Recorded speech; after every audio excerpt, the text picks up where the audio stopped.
خبر گیرید از مادر، امانت جان لرزانش، غنیمت شرفه پایش، غنیمت دست و دامانش. با پیشش چند بنشسته، خمار مهر بشکسته، ز چشمش بوسه ها گیرید از چشمان پزمانش. اگر در محفلی عیشید یا در بستری خوابید، اگرچه سخت پرکارید فرصت هم نمی یابید.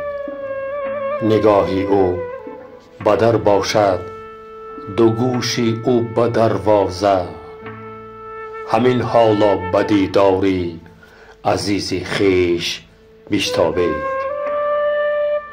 جهان آبدان از ما عذاب کار می خواهد، سراب آرزو از ما غمی بسیار می خواهد.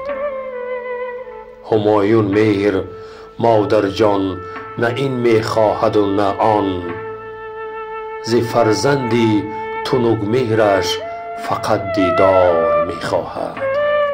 خبر گیرید از مادر، به ناگه پیر خواهد شد، وفا بخشید بر مادر که فردا دیر خواهد شد.